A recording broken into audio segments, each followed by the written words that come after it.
My sister Victoria's fingers dug into my shoulders, her perfectly manicured nails feeling like tiny daggers through my sweater. She slammed me back against the wall, the framed family photo next to my head, rattling. "Sign it," she hissed, her voice a low, ugly thing I'd never heard before. "Sign the papers to transfer Grandpa's inheritance to my account, or you're going out that window." Behind her, my parents, Robert and Susan, weren't rushing to my rescue. They were watching, their faces glowing with a sickening mix of greed and anticipation. My father even gave a little nod, as if to say, "Go on. Listen to your sister." Oh, the funny thing is, in that moment, I didn't feel scared.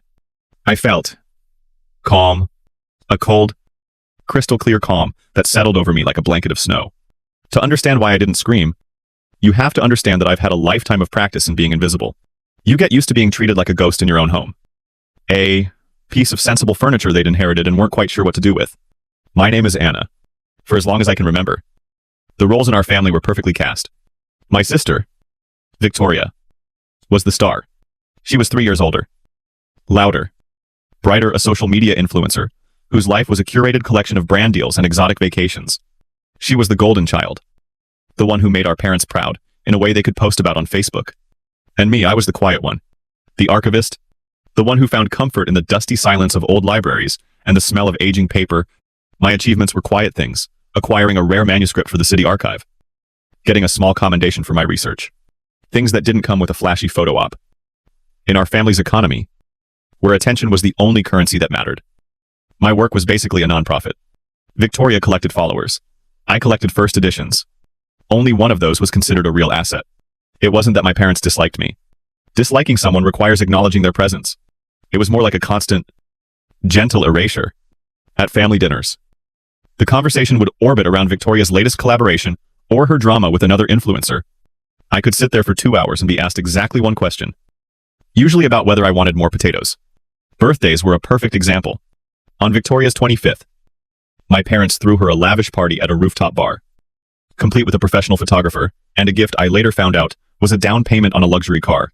On my 25th, 6 months later, my mom texted me a happy birthday gif of a cartoon cat at 9 p.m., followed by, "Sorry." Totally lost track of the day. I never said anything. What was the point? Complaining would just lead to the family's favorite diagnosis for me. I was being too sensitive. I was being dramatic. I wasn't a team player.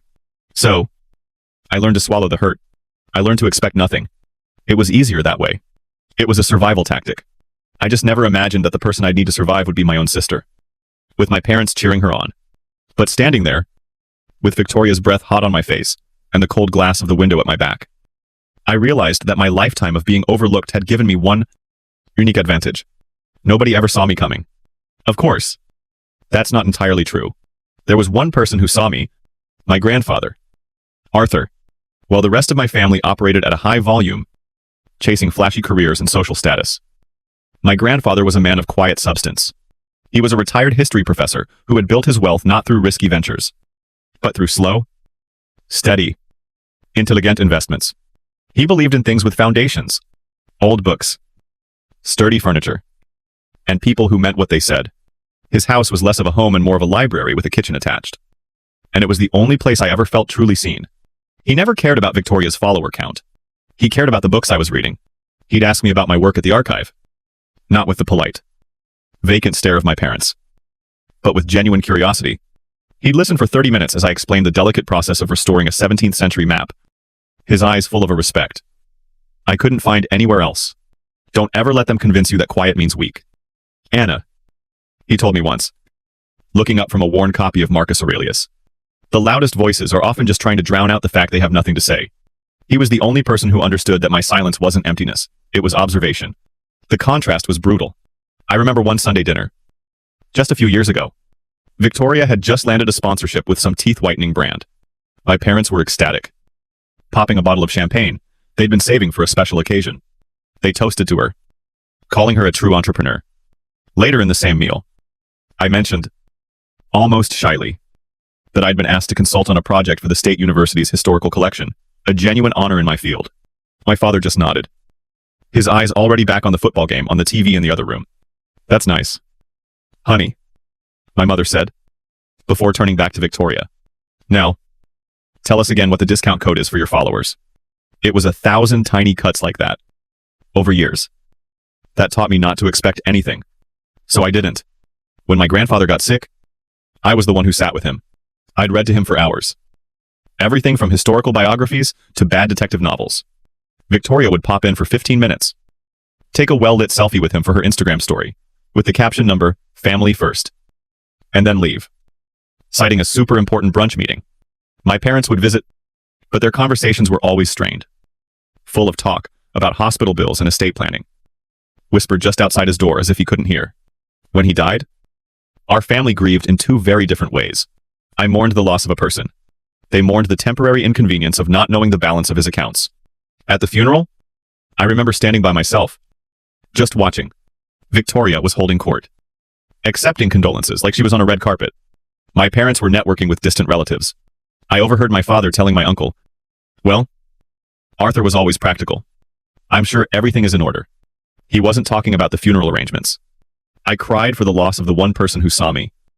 The one person who valued my quiet world. They were already calculating their share of a life they'd barely paid attention to. That's why, when his will was read, I wasn't just another name on a list. I was his legacy. And that was a truth they were never going to be able to accept.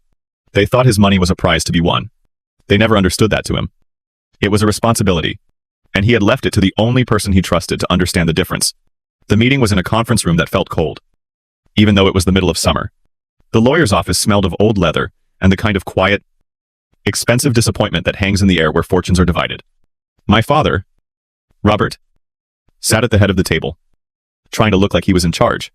My mother, Susan, was next to him, her hand patting his arm in a show of wifely support. Victoria was across from me, scrolling through her phone, projecting an aura of bored indifference that was so practiced it was almost convincing.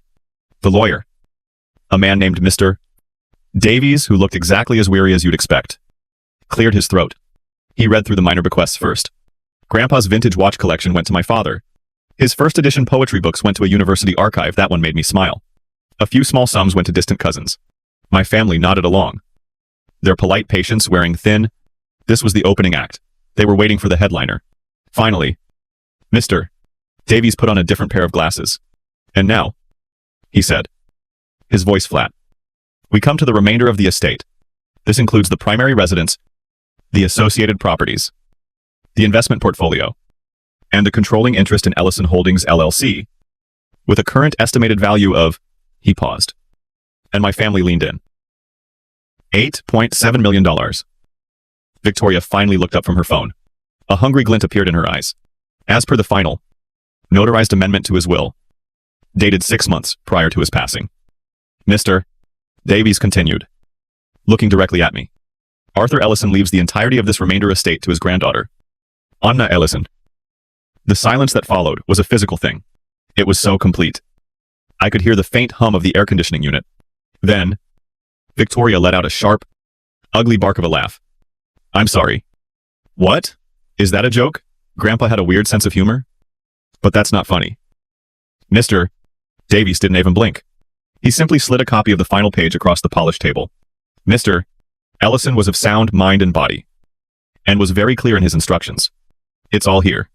It's ironclad." The car ride home was a masterclass in psychological warfare. The forced civility of the lawyer's office evaporated the second the doors closed, trapping us in a rolling cage of simmering rage. "What did you do to him?" Victoria finally spit out, turning to face me from the front seat. Her voice was venomous. "What did you say to him in those last few months when he was sick?" "I read to him," I said quietly. "Oh, please," she scoffed. "You manipulated him. A lonely old man. You took advantage of him." My mother joined in, her voice full of that fake, sweet concern she used when she was about to be incredibly cruel. "Anna, honey, we're just concerned. A sum of money that large, it's a huge responsibility. You don't have any experience in these things." Grandpa seemed to think I did. I murmured, looking out the window. "This is a family asset." "Anna." My father's voice boomed from the driver's seat. He finally found his angle. "Not accusation. But paternal authority. It was always meant to lift the whole family up. Your grandfather would want you to do the right thing and share it. Victoria knows about investments. She can make that money work for everyone. I didn't say anything. I just watched the city blur past. It was like seeing a nature documentary I'd already read the summary for. The predators were closing in. And they weren't even trying to hide their teeth. They didn't see me as a daughter or a sister. They saw me as an obstacle. A clerical error that stood between them and what they truly believed was theirs. When we got home, I tried to go straight to my old room. But my father blocked the hallway. "We're not done discussing this," he said, his voice low and threatening. "There's nothing to discuss," I replied, my own voice surprising me with its steadiness. "The will is clear." "The will," Victoria sneered, coming up behind him, "is a mistake. And you are going to fix it." I knew, then and there, that this wasn't a discussion. It was the opening salvo in a war I had never asked for.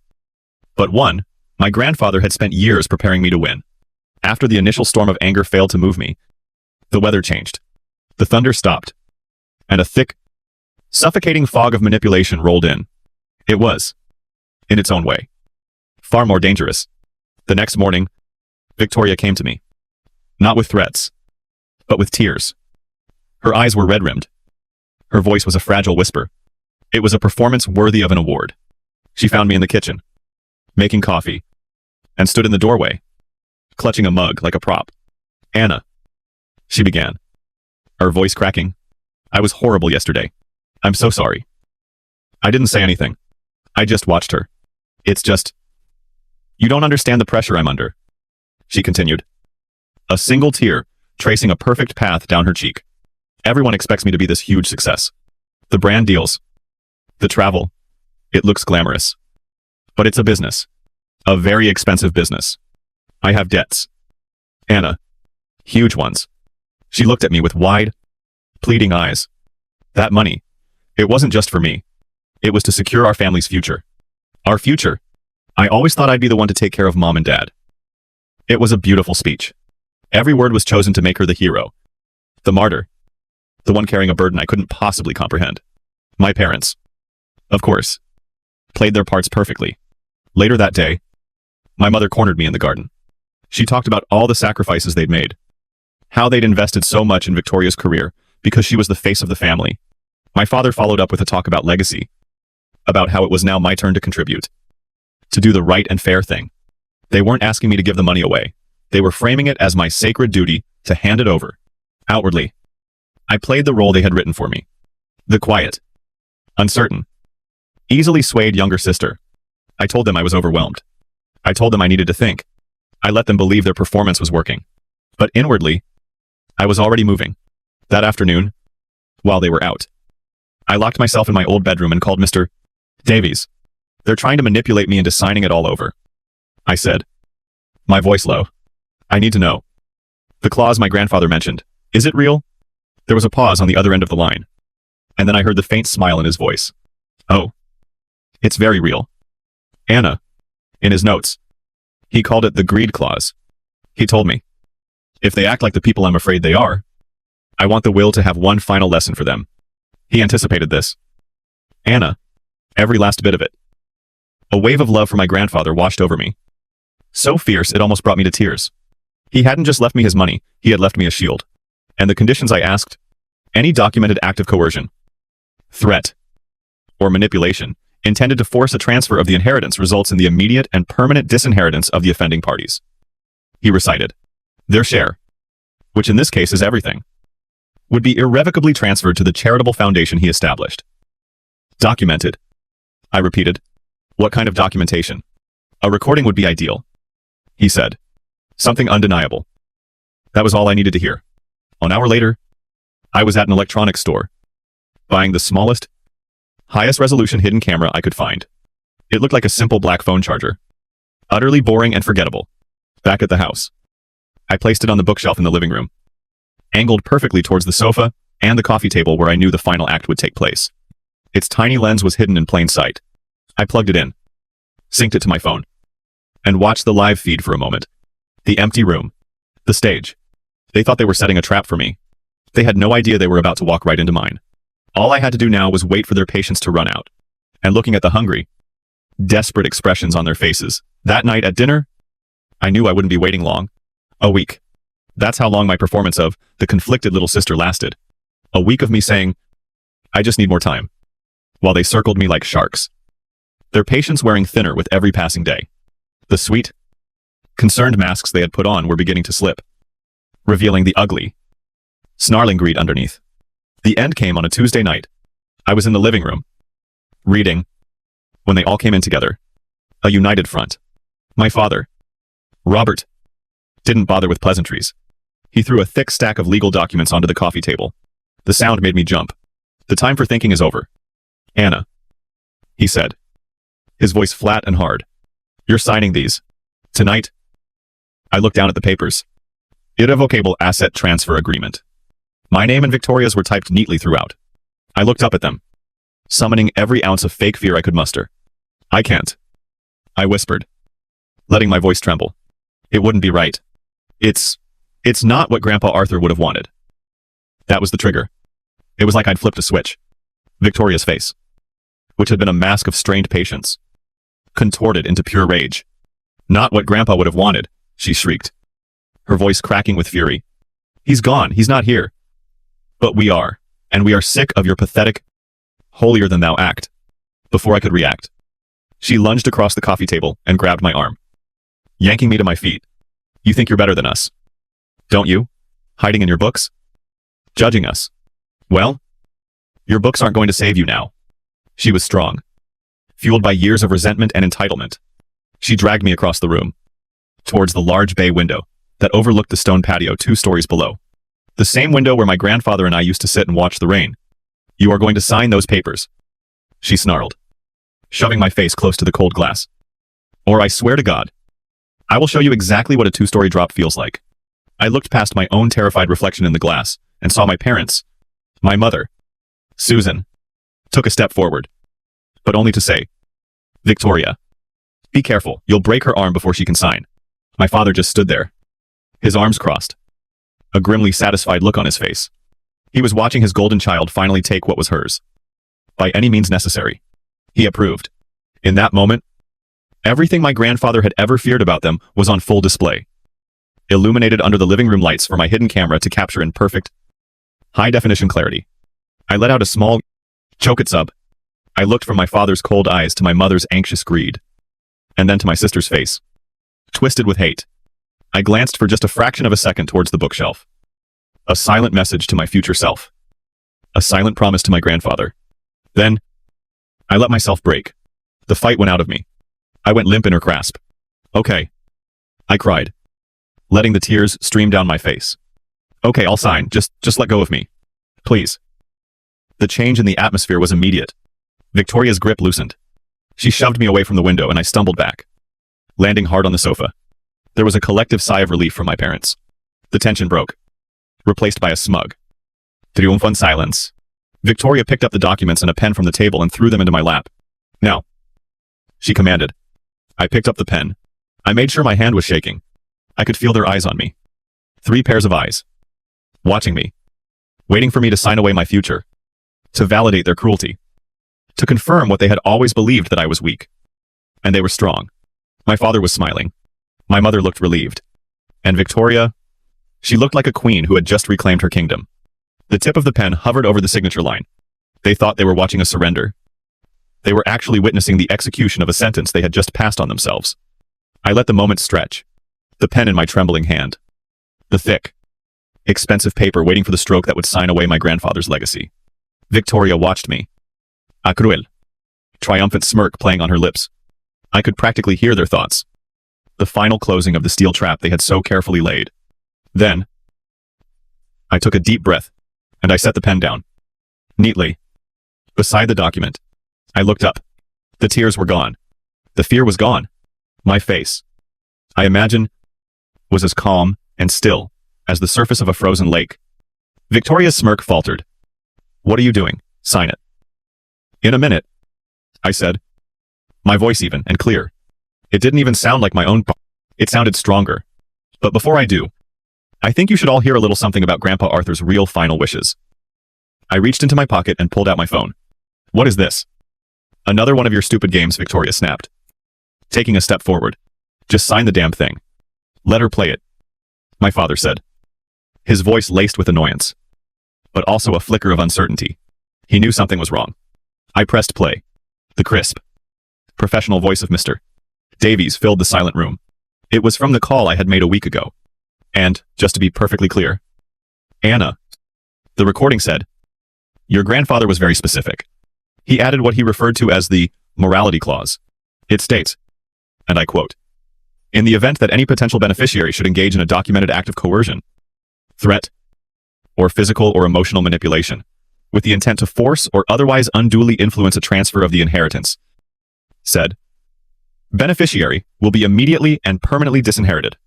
Their intended share will be irrevocably transferred in its entirety to the Ellison Charitable Foundation for Literacy.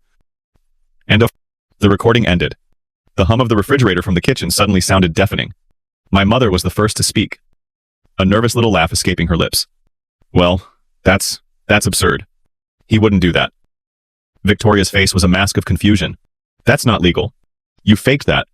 That's not real, she yelled, her voice pitching higher. It's very real, I said calmly, and perfectly legal. My father, Robert, ever the pragmatist, saw the flaw in their argument, and the one he thought was his checkmate. He crossed his arms, a smug look returning to his face. It doesn't matter if it's real. The clause requires a documented act. There's no proof of anything. It's your word against ours. And in this family, he said, letting the words hang in the air, we both know whose word matters more. I almost felt sorry for him. He was so sure he had won. I gave them a small, sad smile. It was the first genuine smile I'd shown them in years. Oh, I'm not faking it, I said softly. And as for proof, I slowly lifted my hand. Not in defense. Not in anger. But to simply point, I pointed directly at the bookshelf. At the small, black phone charger I had placed there a week ago. Say hello, everyone, I said, my voice barely a whisper. You're on camera. The collapse was not instantaneous. It happened in stages, like a building demolition in slow motion. First, confusion. They all turned to look at the bookshelf, trying to understand what I was pointing at. Then, dawning comprehension. I saw the exact moment Victoria understood. Her eyes widened. The color drained from her face, leaving her perfectly applied makeup looking like a grotesque mask on a statue. Her mouth opened, but no sound came out. She looked from the camera to the legal documents, and then back to me. Her expression, one of pure, abject horror. My mother was more vocal. She let out a short, sharp shriek, a sound like a wounded animal. No, she gasped, her hand flying to her chest. No, no, no. The money, Robert. She's bluffing. But my father wasn't looking at her. He was staring at me. His face had gone from smug to white to a deep, mottled red. He didn't scream. He didn't move. He just stood there, his world crumbling around him. His expression a terrifying mix of hatred and the stunning realization that he had been completely, utterly outmaneuvered. Outmaneuvered by me. The quiet one. The ghost. Victoria finally found her voice. It was a pathetic whimper. You planned this. She stumbled backward, her legs giving out as she sank to the floor. I didn't say another word. I didn't have to. I just watched them. I watched as the weight of $8.7 million evaporated from the room. I watched as their future, the one they were willing to commit violence for, vanished before their very eyes. The silence that filled the room was louder than any of their threats had ever been. It was the sound of greed choking on itself. It was the sound of my grandfather's final lesson. It was the sound of justice, served cold. I stood there for a long moment, watching them. My father, slumped in his armchair, looking like a king whose castle had just crumbled into dust around him. My mother, sobbing into her hands, her cries thin and pathetic. And Victoria, still on the floor, staring blankly at the legal papers on the table, as if they were written in a language she could no longer comprehend. I expected to feel a surge of victory, a final, satisfying click of a lock falling into place. But looking at them, broken and pathetic in the wreckage of their own making, all I felt was a profound and aching emptiness. I took out my phone again. This time, I called Mr. Davies. He answered on the first ring. I have the documentation, I said, my voice steady. Everything is recorded. Please proceed with executing the clause. I'm sorry it had to come to this, Anna, he said gently, but I will handle it immediately. Your grandfather's foundation will be notified in the morning. Thank you, I said, and hung up. My gaze fell on Victoria. She hadn't moved. She was just gone. A hollowed-out version of the vibrant, demanding person who had filled every room her entire life. And in that moment, I didn't see the golden child. I didn't see the monster who had threatened me just minutes before. I just saw my sister. My tired, broken sister. I used to imagine our lives as two separate paths. Hers was a superhighway. Paved, smooth, with my parents' approval and money. Bathed in constant sunlight. Mine was a rocky, unlit trail through the woods. A path I had to clear by myself. One thorny branch at a time. But looking at her now, I realized her path was never really hers to choose. It was a road built entirely from their expectations. Paved with the crushing pressure to be perfect. Every achievement. Every trophy. Every fawning Facebook post wasn't a celebration of her, but just another golden bar in the beautiful cage they had built around her. Because they had left me outside in the cold. I was forced to learn how to build my own fire. How to find my own warmth. My freedom. I realized, was paid for with the pain of their rejection. But her safety, her place in the sun, it was paid for with her soul. It finally made sense. Our family had two prisons. One was the prison of invisibility. The one I had just broken out of. The other was a gilded cage. And looking at my sister, I saw that she was still locked inside. And probably always would be. She had their love. Yes. But it was a conditional, transactional thing. A constant performance review. Be who we want you to be. And we will adore you. On the other hand, had to go on a long, painful journey to learn how to give myself the one thing they never offered: unconditional love. The quiet acceptance that my grandfather had shown me. Perhaps that was the real inheritance. The only asset that no one could ever give or take away. I looked at the door, and I knew it was time to leave. I had won. But there was nothing left here to claim. Mr. Davies arrived 20 minutes later. His face, a mask of professional sympathy. I signed one last document, confirming the execution of the will, as written.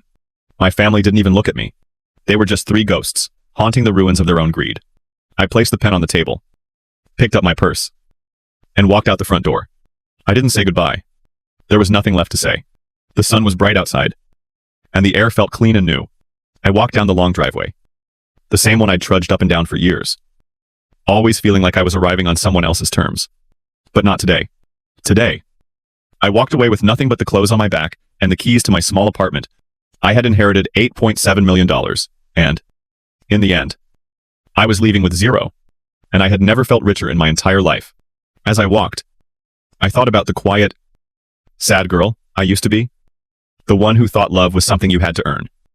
Something you could be disqualified from. If I could send a message back to her. The one who used to cry in her room after every forgotten birthday. I know what I would tell her. I'd tell her one day. They might even apologize. But it won't be the magic cure you think it is. An apology can't erase the years of feeling like you were second best. It's like someone saying sorry for giving you a scar. You can accept their words. But the scar is still there. It becomes a part of your story. But the real magic, I tell her, isn't in getting an apology. It's in the moment you realize you no longer need one to feel whole. It's the moment you understand that you healed your own wounds. From the inside out. And that scar, it's not a mark of their cruelty anymore. It's a testament to your strength. It's proof that you survived on your own. And that is the only vindication that will ever truly matter. The next morning, I went back to work at the archive. The silence of the library wrapped around me like a warm blanket. The smell of old paper and binding glue felt like home. I ran my fingers over the spine of a leather-bound book. Its surface worn smooth by generations of hands. My hands. I didn't inherit my grandfather's millions. That money would now go on to build libraries and fund scholarships. A far better fate. But I had protected his legacy of integrity. And in doing so, I had finally claimed my own, a quiet life. A meaningful life. A life built not on what I was given, but on who I chose to be. And I was finally, truly, at peace. Story 2. Hi there. I'm Adeline. According to my family, I failed. Too soft. Too quiet. Too unseen to ever be significant. At meals, they made jokes behind my back. Called me jobless. Even removed my name from the business I founded. I allowed them to do so for years. They believed they had them under control and dismissed them both. Until the day I entered the boardroom. Here's the bit they didn't anticipate. Though, if your own father had called you a mistake while paying a paycheck that had your signature at the bottom, how would you have responded? Tell me where you're listening from tonight, before we start. What's more, would you have said nothing as I did, or would you have said anything earlier? When I got out of my car and gazed up at the steakhouse's brilliant gold letters, it was almost 7:15. I hesitated a moment longer than I should have. Everything I already knew was shown to me by my reflection in the glass door. This is not what I was dressed for. I had crumpled my jacket on the passenger seat, causing it to wrinkle. My shoes didn't go with it. I entered even though I hadn't had time to clean the lint off my pants. I was shown through the restaurant by the hostess, who smiled courteously, a bit too courteously. She continued, with a hint of something in her voice. They're already seated. I feel sorry. Curiosity. For a family supper. The table was too long. Chairs with high backs and dark wood. Pearl's father was wearing a golf jacket. And everyone else was their mother. My sister Isolde, wearing her typical soft pink cashmere, is encircled by her circle of admirers. While my elder brother Nathan is looking at his phone, I received a couple short nods and stares. No one got up to welcome me. I took the seat, just past the swinging door that let out kitchen sounds. It was at the extreme end, next to the restrooms. Each time a waiter passed by, without saying anything, I slid into it. And then I saw the napkins. Everybody had an ancient name stitched in gold thread on a linen napkin that was neatly folded into a triangle. It appeared to have been steam-cooked. Gregory. Even my dad stated, but Mina, there was only one paper towel sheet. Not even a paper napkin. Proper.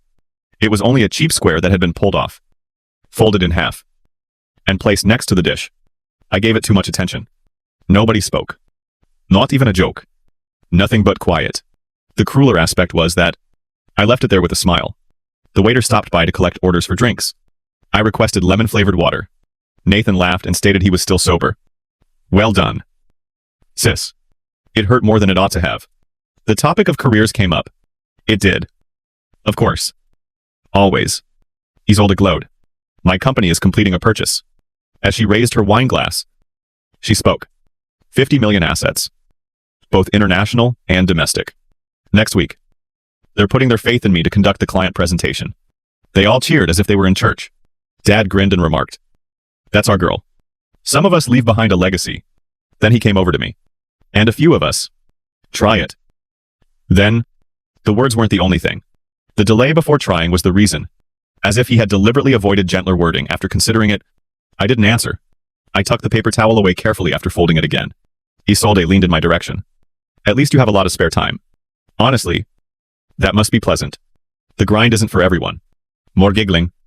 Courteous. Managed. Mom even grind." But she swiftly steered away. In any case, Nathan, how is the deck remodeling in your backyard going? I sipped the water and let the chill to linger on my tongue. They believed I was unemployed. For months. They had held this belief. I quit my last job on my own terms, and in silence, I didn't correct what they thought. I gave credence to their whispers. She is adrift. She could be unemployed. She never had Isolde's level of determination. Give them time to reflect. Because the floor they were standing on was what I was constructing, I surveyed the table. Cherry wood. All right. China. A bottle of wine that was more expensive than my first post-college income. They didn't even aware they were dining at one of my establishments. And the air smelt like hubris and truffle butter. After putting the leather billfold next to my father, the server came back with the check. Isolde grabbed it. No. No. I understand. Dad. Don't worry. When Odilon is well again, she will be able to treat us. Everyone chuckled once again. Brief and well managed. Like a laugh track from a comedy. I glanced at the waiter. No need. I answered. It's already covered. Is it older? Blinked. Purchased. I gave a nod. Household account. Dad scowled. Home account. What are you saying? I carefully placed the crumpled paper towel back down after picking it up and holding it between two fingers. I looked them in the eyes one by one. You're sitting in a house. I nodded to the server as I walked by him, after gently pressing the napkin down. I didn't wait for their responses to calm down or for another remark. Before anybody had the courage to pose a serious inquiry, I left. The chilly night air felt good on my skin. With my keys in hand, I crossed the street to my car and tightened my coat.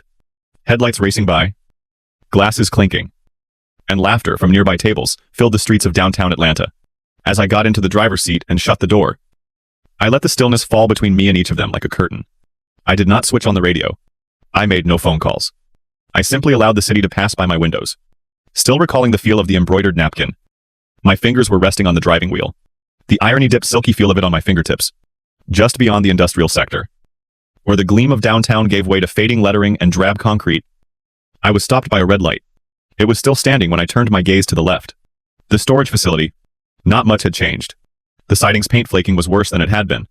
The bones were the same as they were 15 years before. But the windows had been updated. I had bet everything on those same bones. I stopped. At this hour, the parking lot was deserted. The humming sort of silence.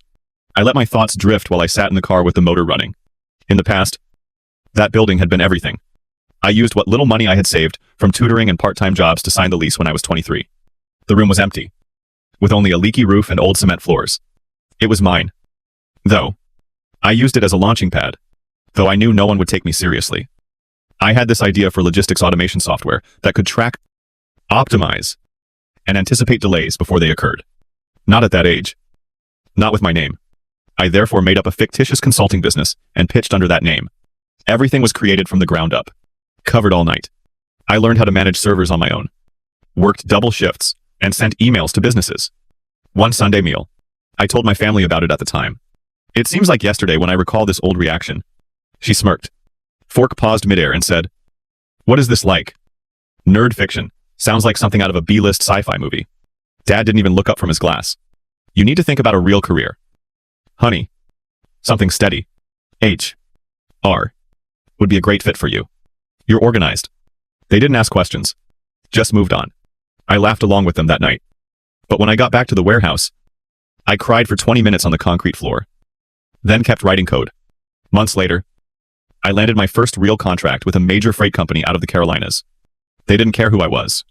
They appreciated outcomes. The system worked. But when I shared a sanitized version of the data out of naive pride, Isolde took it, dressed it up, rebranded it. She presented it to her company like it was her brainstorm. I didn't find out until Thanksgiving. I stepped into the living room and saw my dad toasting her in front of the family. To his older, he said, "For saving the project at her firm, she's got a mind like a general." No mention of me. No footnote. No wink. Just erased.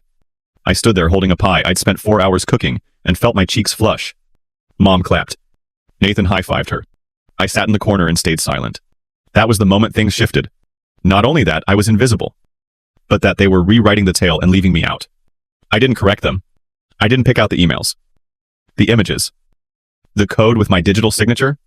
I filed everything softly. Permanently. I told myself that if I ever got to tell the tale again, it would be on my terms, and with receipts. My gaze returned back to the warehouse in front of me. It was no longer a shell. It now housed a shipping startup. One of several, under my holding firm. I didn't use my name on most items. I discovered early on that it was preferable to be underestimated. However, I was the one who signed that lease. I owned the structure they disregarded. Additionally, the systems I had created in that very warehouse were used to process every payment my father and sister received. They didn't know.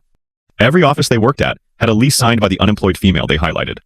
I did not look back as I walked out of the parking lot. Like it didn't matter to anyone but me. The warehouse vanished into the mirror. It was a calm journey home. All I could hear were tires cutting the tarmac, and my mind replaying how Isolde had regarded me when I mentioned house account. In front of a sober audience. She appeared to be a magician whose act had just gone wrong. I was more at ease than I had anticipated. I didn't bother unpacking my purse when I arrived home. I drank a glass of water, kicked off my heels, and waited for the quiet to subside. There was no laughing reverberating through my condo's walls. However, at least they didn't resound with condemnation either. I went to bed after leaving my phone, charging on the kitchen counter. I woke up to the sound of buzzing around 6:38 a.m. Ping. Ping. Ping. Before I touched it, the screen sprang to life. In the family group chat, there are 27 unread messages. I kept my thumb over it. I was aware of what I would discover. Before opening. That stomach tug is familiar. Something you couldn't ignore but didn't ask for. I gave Isolde a tap. Was that a scream for assistance or a flex, Dad? She has always been dramatic. She was unable to maintain a legitimate work because of this. Don't be hard on me. Mom. She had good intentions. I believe Isolde is experiencing another breakdown. The final word was a smack in the face. Disintegrate. When I stopped going to Sunday brunch after working 80-hour weeks and missed a wedding because I was flying back from Seattle with a signed merger deal in my briefcase. They gave me that moniker years ago. I didn't even blink my eyes. I just saved screenshots by pressing down on the conversation thread. No answer. No defense. Nothing but quiet. It's out of strategy. not weakness. My phone then buzzed once more. Separate conversation. Liam. My nephew. Liam. Antonio. Hello. This morning. I noticed the group chat. It's incorrect. In my opinion. I simply wanted to let you know that I support you. I stopped. It wasn't pain that made my chest clench. Something softer. Relief. Perhaps. There was another message. Liam. 2. I spotted this and felt you should include a snapshot. Even though Dad stated you wouldn't see it. A confidential side conversation. Sold to her spouse. Do not be concerned. When Dad retires, I'll take over as vice president. No. H.R. or Odilon is taken seriously by the board. She is simply the reserved person that attends galas. I read it twice. Then carefully again. The silent one. They came to that conclusion. I wasn't the strategist or the founder. Just someone who chose neutral nail polish and posed well in family portraits. I responded to Liam's SMS. You made the correct decision. Thank you. No hearts. No emojis. Just the facts. I then selected leave conversation after scrolling to the bottom of the family group chat options. It made no request for an explanation. I didn't either. I sat down at my desk, opened my laptop, and poured myself another glass of water. I didn't even have to consider it. Emery has 2 assistants. Board consolidation is the subject. The senior personnel list for Phase 1 is attached. Every name was read twice by me. Isolde Aldridge, Senior Director of Logistics. Franklin Aldrich. Herman Aldridge, Vice President of External Partnerships. Serves as Interim President. There was a commonality among all 3. They continued to believe that the boardrooms they entered belonged to them. Correct. They were unaware that I had provided funding for the last round of bridge finance. They were unaware that I was the holding firm to which they reported. Furthermore, they had no idea that their keycards would stop functioning by next Tuesday. Tuesday was not the day I waited. I was at my work by Sunday evening. Outside my window. The city was calm and dark. Similar to the quiet that precedes a required storm. I launched a private browser window. Reclined back. And drew my laptop closer. Nobody was able to track it down. The access link to Reynolds Human Capital, a consulting business renowned for its corporate culture rehabilitation, was typed by my fingertips. Reynolds was what most people were unaware of. Bought discreetly, years ago, through one of my portfolio's lesser-known subsidiaries. Executive division of the subject. Review of culture. Instant access to Julia Reynolds' body. Start a thorough audit of every employee under Franklin and Isolde Aldridge. Within 24 hours. Anonymous complaint gathering will start.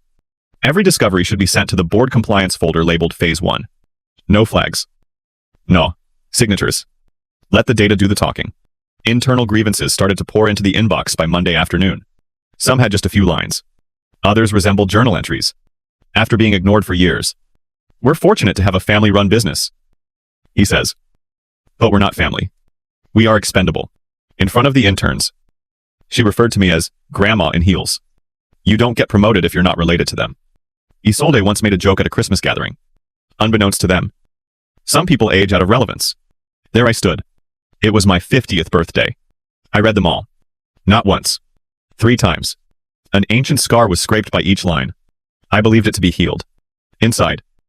They established a little kingdom. Something that I made to be flat. Equitable. And useful. And that kingship would fall today. Smoopblake after smoopblake.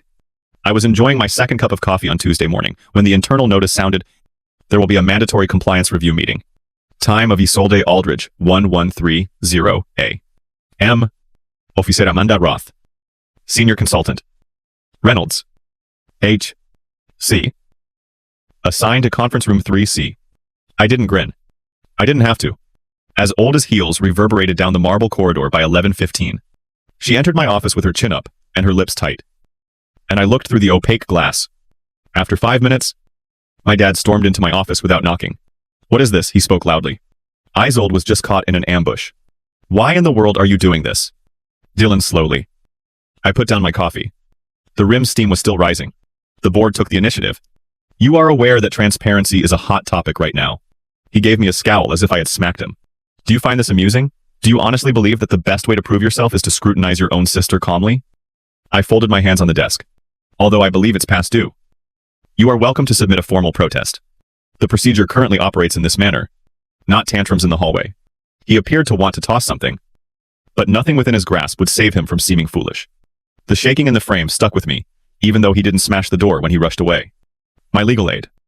Emery, who was one of the few individuals in the organization who truly understood who I was behind the scenes, received a last command from me that afternoon. The folder should be left on the VPI conference table. No justification. Put a label on it. Preliminary results. Ethical issues. Verify that it's the red-tabbed variety. Just presents, no autographs. No opinion. Before the folder was even opened that evening, the rumors began to circulate. And I was aware of the purpose. If they believe this to be private, hold off until the board discovers what they have been concealing. The night before the anniversary event, I didn't get much sleep. I was already dressed when the daylight began to peek through my condo's wooden flooring. Dark pants and a navy silk blouse. Hair in a tidy bun. Not a sound. Nothing that demanded notice. Just subtle presence and crisp lines. The same manner that I constructed everything. They wouldn't look. It seemed like a long elevator journey up to the rooftop garden. As usual. Above the faint notes of light jazz music. I could hear conversation. No one turned. But my heels clicked on the tiled walkway to the reception. Not a single head turned to look at me. Perhaps it was simpler that way. White seats were arranged in rows, facing a stage with gold and navy curtain screens on either side that looped a slideshow highlighting the company's history. I crossed my legs and gently let my eyes to roam the screen after finding an empty seat at the rear that was neither too distant nor too close. There were my designs. I created the UI when I was 23. When I still thought they would be proud, I covered the mock-up in that dusty warehouse. However, beneath the pictures is strong white lettering that highlights Franklin and Isolde Aldridge's strategic objective. Not even blinking. The montage came to an end. The CEO stepped onto the platform. A few board members came next. Cheers. Appropriate giggles at outdated office pictures. My father then came forward for the microphone exchange. His face hadn't changed much, but his voice had become even more assured, as if decades of praise had shaped it more deeply. I want to express my gratitude to everyone who has contributed to this legacy, he remarked. A family doesn't get to create anything enduring very often. For emphasis, he paused and grinned down at the staff rows. Isolde, my daughter, deserves special recognition for her leadership, vision, and strategic acumen throughout the company's formative years. Again, polite applause. Isolde grinned as modestly as she could. Then he looked at my younger daughter, Odilon. Then toward the rear where I was sitting. I'm aware that you're still figuring things out. Continue. He laughed softly, as if it were a supportive giggle. A quiet sound was emitted by someone close to me. Another person chuckled, not in a nasty way, like if they felt sorry for me. I got up. I didn't stutter or hurry. I continued down the side aisle until the atmosphere changed, until I was far behind the applauding and the music. I finally let out a breath after pushing open the hefty double doors and entering the lower patio. Continue. Not too far from the party, but close enough to be alone. I sat in my suit on the sidewalk. The echoes of their joy were too loud for me to hear. That sentence? It wasn't only a rejection. It summed up all of my contacts with them over the previous 20 years. Are you still looking for a place? As though I had been exploring rather than constructing. I gazed at the fountain in the courtyard's middle. As the early twilight dimmed, the water trickled softly over the string lights.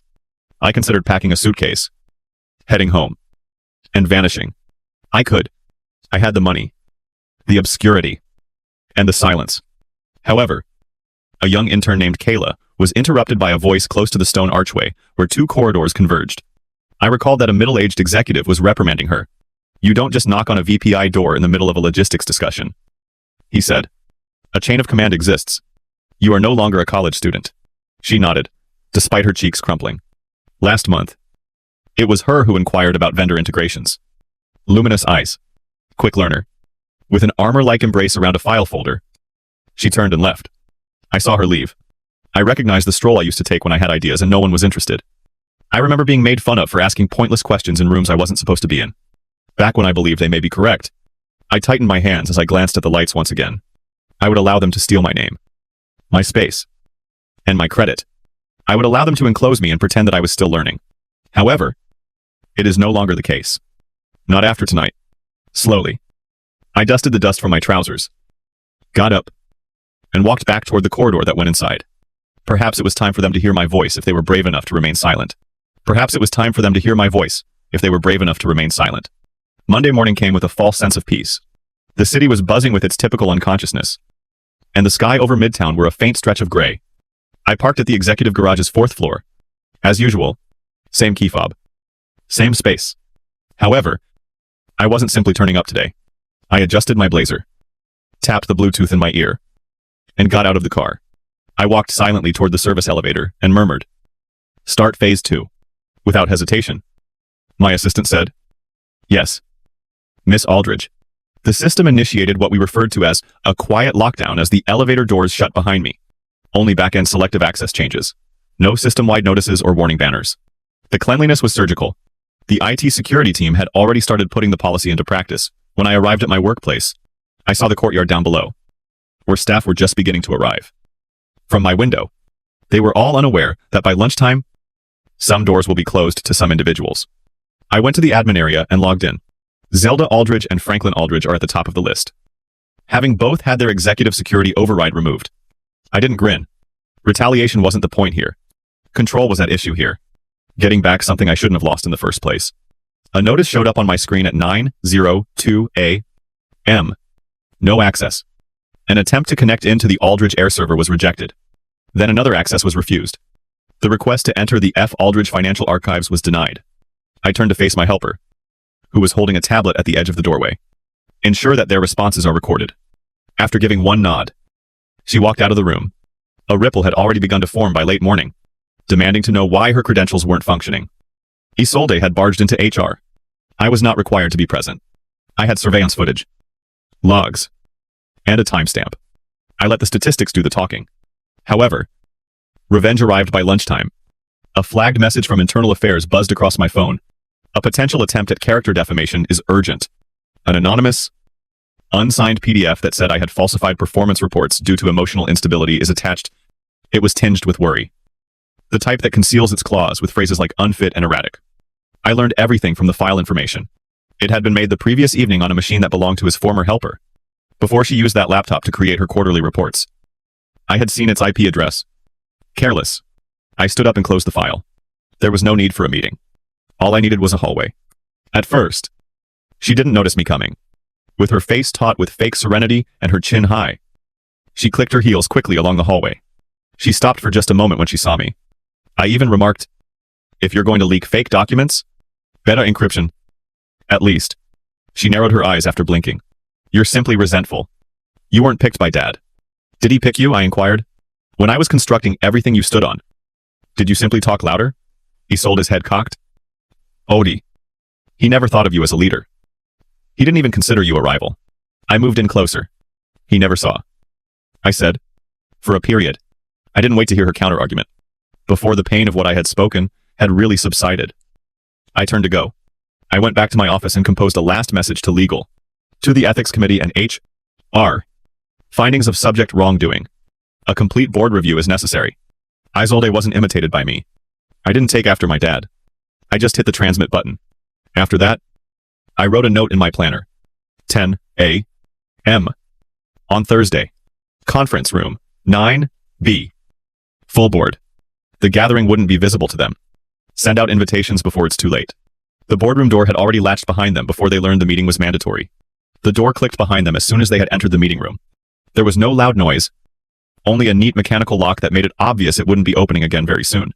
The board was to my left. Legal counsel was opposite from me, and I was already seated at the head of the long walnut table. Nobody spoke. The quiet was effective. My dad scowled. "What is this?" Isolde looked around the room, and her heels halted, eyes flitting between the faces. "One more check for conformity." Faking a half grin as if it may yet win someone over, she questioned. Calmly, I gestured to the frosted glass behind them. "For secrecy." "The doors are shut. You should sit down." After hesitating, they sat down. Very much like warnings. The chairs scraped. I leaned a little forward. Even a voice. "Let's get started." I handed the board secretary a pile of documents. The members grabbed for theirs, opening the covers one by one. Shell company diagrams, transfer memoranda, and incorporation documents. Then came the actual surprise. My name, majority stakeholder. The place fell silent like a chill breeze. My dad's mouth tightened. "This is absurd." Is it I tilted my head in question? "Because the Delaware office of the Secretary of State appears to disagree. Your signature does." "Two." "That's right." I stirred, transferring Class B shares to a company that I just so happened to own. His hands trembled, only a little, as he turned the pages more quickly. Isolde was still standing. She ran her fingertips over the edge of the folder, as if it were about to bite. He said again, more to himself than to anybody else. This is a trick. No. I answered in a firm voice. This is the past. I just wasn't in yours. The air was heavy. You could still hear paper being shuffled and breathing. Nothing else.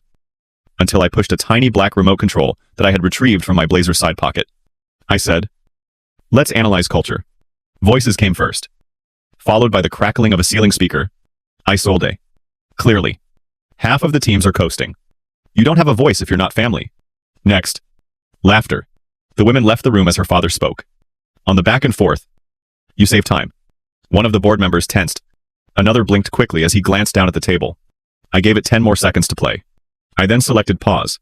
3 months ago. Those were taken. Complete with your quarterly off-site refreshments. Someone cleared their throat. I think the board has given too much praise to the wrong individuals. Let's examine more closely at what you've been clapping for. I replied. Another shuffle.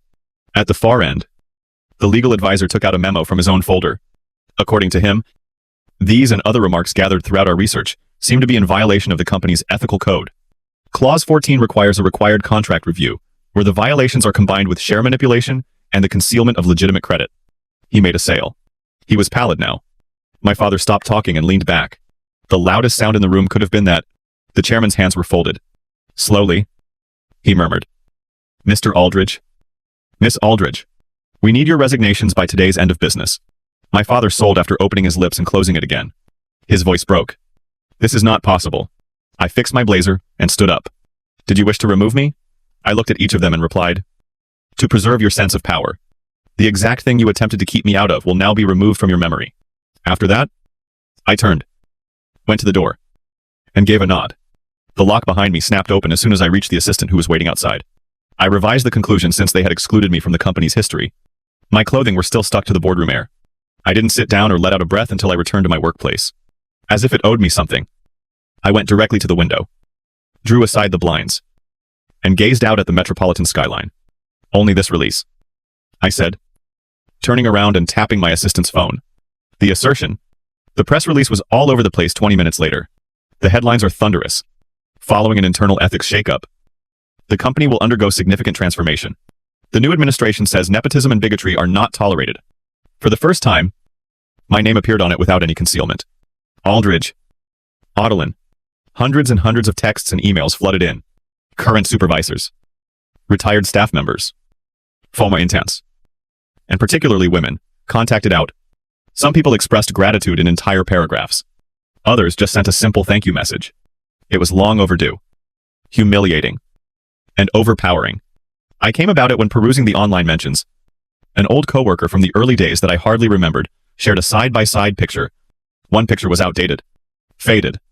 Wearing jeans and t-shirts. Our original founding team was standing in the warehouse. All of us smiling. Near the rear. I was partially hidden by a folding table.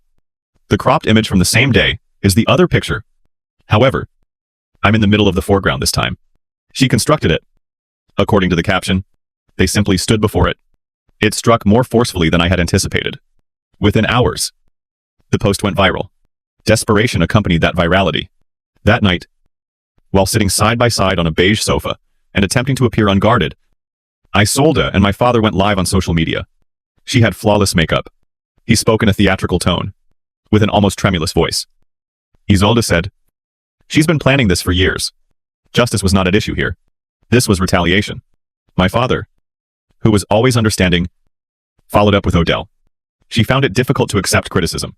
Although we adore her, she has been manipulating this story to harm the business. Together, we constructed. I didn't recoil. Others posted a retort.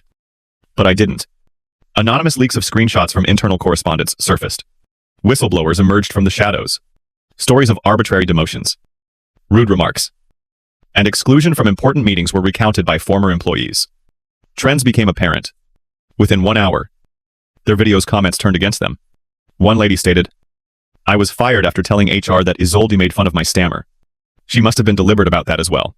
Another person wrote that her father advised her not to dress too ambitiously. This is instantaneous karma. Silently, I watched it all happen. I then made a little video. I took a seat at my desk. No makeup. No lighting team. The lens and I alone. I responded. I believe in truth. But I don't believe in takedowns. Silence is a weak foundation for success. I kept quiet long enough. I left off the hashtags. No editing. No music. It was not just a trending clip. It struck a chord. After declining earlier that week, our company's stock steadied before rising. Integrity was valued by investors more than denial. And in the middle of everything, unexpectedly, something occurred. My home address received a delivery. A vintage cardboard box that had been meticulously packed and labeled in my mother's handwriting. Handwriting I hadn't seen in more than 10 years. A sealed package. A charm bracelet. And a few family photographs are inside. I could still read the little, faded, and occasionally blurred note within. Do not allow them to minimize you in order to suit their universe. You were destined to construct your own. I held that paper in both hands while I sat there for a long time. Her voice reverberated across the ages. I put the message next to a freshly framed picture on my office bookcase later that evening. The warehouse one. The version, without cropping. But I was in the spotlight this time. I did more than simply modify the conclusion. This rendition was above their wildest expectations. It had been 3 months. The workplace was quieter now. Yet it seemed more lively in some way. Free-flowing conversations took place. Hurried whispers in elevators are over. No more looking over people's shoulders. Just the cadence of individuals working fearlessly and efficiently. There were no double takes as I moved around the main level as I had hundreds of times before. Nobody is attempting to position me. No erroneous presumptions. They were now aware that the cloak was gone. No background pseudonym or borrowed title. I didn't hide behind the majority stakeholder or the project creator. I just strolled. And both they and I saw each other. A man in accounting smiled and nodded as he went by me. A facilities management woman waved a clipboard in the shape of a trophy. Even the intern I once helped get through her first briefing on logistics. She raised her head. Later that week, I sat in one of the breakout rooms with the intern. She hesitated, tinkering with the corner of her notepad and tapping her pen. I considered leaving. She eventually acknowledged. I didn't believe that people like us belonged here after everything that had transpired. I saw her not as a supervisor or even a mentor, but as someone who understood what it was like to doubt your own position in a space that had been constructed by others. I understand how you feel, but don't let them teach you to disappear. I added quietly. She didn't weep, but she blinked rapidly, simply grinned and nodded. It was the type of modest success that I used to believe was inconsequential. As it happens, they are the most important. As the days went by, as my father and I grew older, the ambient sounds turned to static. Neither had gone back to work. The consulting legacy of my father vanished into obscurity. Isolde attempted to open her own shop, but within weeks, her reputation preceded her, and prospective customers began to leave. I'm sure they still held me responsible, but now they did so from a distance, in dimly lit rooms that weren't theirs. One evening at home, with my mother's words still carefully folded next to my desk, I went back to that letter. I did more than simply read it this time. I put it in a frame. I placed it next to a brand new plaque that said CEO Odilon Maris. Directly above my computer display. Initials and email footers are no longer acceptable. No more editing speeches by others. There will be no more chairs at table corners. I contributed to creating my voice, my position, and my name. Those mornings were peaceful and calm. Now, I would get to my workplace early, get a cup of fresh coffee, and walk into the foyer where it all began. I had waited for an interview in the same lobby years prior, clutching a CV and wearing borrowed heels. While a receptionist looked straight through me, no one would ask for it. There was now a, quote, not a catchphrase or mission statement, etched into the glass behind the same registration desk. Just the plain facts. Not everyone raises their voice. We construct spaces so that everyone else can at last. When visitors read that, they stopped. While the new recruits took pictures, I would walk by, just being there, with no announcements or cheers. That was sufficient. I revised the conclusion, since they had excluded me from the company's history. In addition, my family attempted to shrink me in order to fit me into their frame.